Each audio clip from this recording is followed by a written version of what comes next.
Hello everyone, Dan here from the Next Issue Podcast. On today's video, I'll be doing a review for Kaiju number 8, episode 3. We are right in the thick of it, going into the first exam. We've met some of the other characters, including Kikoru, who really went after Kafka for not just being an old man, which he's only 30, that poor guy. So not only for being an old man, but also being kind of weak. Obviously, she's very skilled.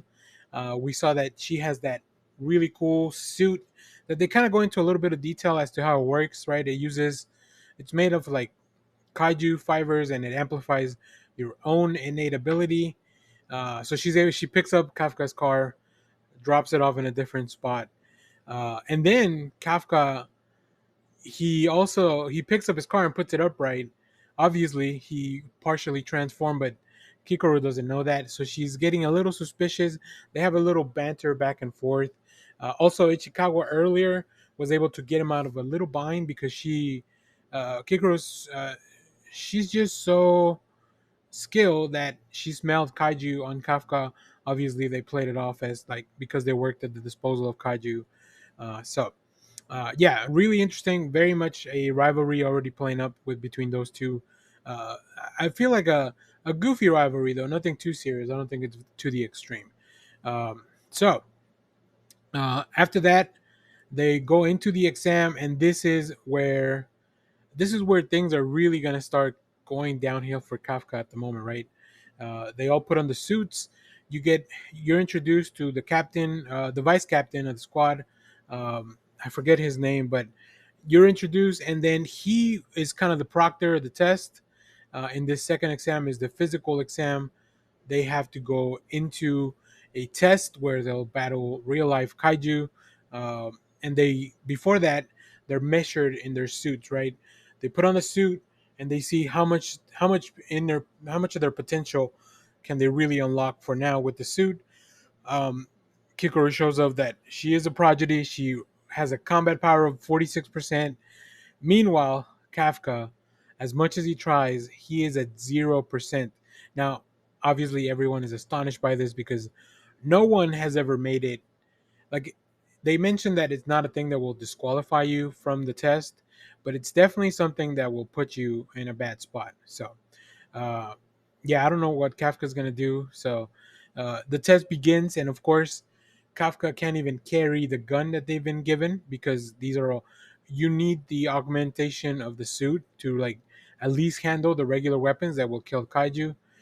But this is where Ichikawa's relationship with Kafka really shows up because not only are they sticking together through the test, but Kafka realizes the test isn't just about killing kaiju, which Kikoru's doing very skillfully. She's showing off. She's getting a bunch of kills. But I think he realizes that this is also about proving their test, proving how they can support each other as a team. So that's what Kafka, because of his experience working with the kaiju and the disposal of them, he's able to pinpoint weaknesses and he's able to pretty much go into this knowing that he can be of some help. Um, so after that, we see that Kafka helps out a group take out a kaiju, and as he's realizing like maybe I can get through this just by helping out, being a support. Boom, kaiju, really cool scene out of nowhere, comes out, wrecks him like just real bad. The proctors have told him that if they have to put up the shield to protect his life, he will be disqualified. But Kikoro shows up, and she doesn't do it because she wants to help Kafka. She wants to do it because she has told herself that no one will die while she's on the mission. So as I mentioned, you can tell not only she's skilled, she has a good purpose. She's kind of noble. So, and then even at this last point, Kafka goes all out and is able to raise the power to 0.01%. Will this help him? How will this like? I don't know how this is going to help him in the test. I don't know how this is going to help him going forward. But we are left off at a really interesting hanging up point.